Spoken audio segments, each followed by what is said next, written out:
All right, we're back in, and we hope you enjoyed those last tracks, and now it's time for something completely different. We decided to pick some cool punk songs and some, alternative songs. I don't know what you would call pup. They're kind of like... I would call them punk. Punk? All right, punk. We'll stick with punk. No worries.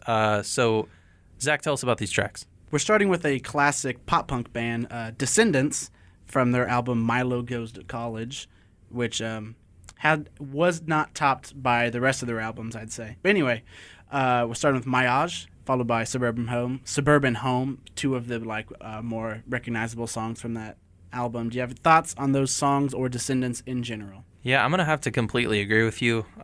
Milo Goes to College, classic punk album. The rest of their stuff, not good. Not good at all. I actually downloaded their second album in anticipation of just something fantastic and was horribly disappointed. And then I read up, and it turns out they've been through, so many different lineups and so many changes in the membership that you can't keep a consistent sound through all that. So I get it, but it's really disappointing. You know what I found out in listening back to our episodes, Donovan? We say fantastic a lot. We say fantastic. I say absolutely a lot, and I also say definitely a lot. Next week, I'm bringing a thesaurus.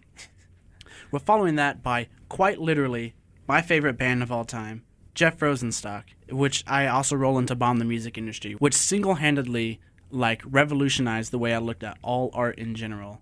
And I'm going to try to put this as quickly as I can.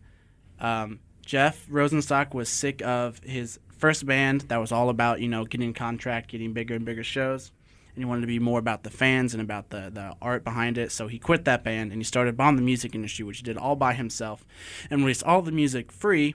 And that snowballed, and they had, a number of excellent albums which you could come up to on the street and ask me about personally if you'd like. I would be happy to talk to you about them. And then he ended that project and went into a more solo career, which is practically the same exact lineup that Bomb the Music Industry ended up having, minus one person who moved to Australia. And his first feature-length was called We Cool, and this is the second, I believe, track off of it. And it's incredible, and it makes me want to jump. When you hear it, you're going to want to jump as well. And he puts on the best live shows that I've ever seen, and he is a nice person. And one time I went up to him, and I had to explain to him how much his music means to me. And then I realized as I walked away, he is also a human being and doesn't know how to handle an interaction like that. And then we're following that with one of my more recent punk obsessions, Pup. It's a two-parter, this song. It's called If This Tour Doesn't Kill You, Then I Will, and it's followed immediately and expertly by DVP, which has an incredible music video, which you should check out if you like anything related to Nintendo or Super Nintendo or 8-bit in general or loud, excited punk music that makes you want to get up and run a lap.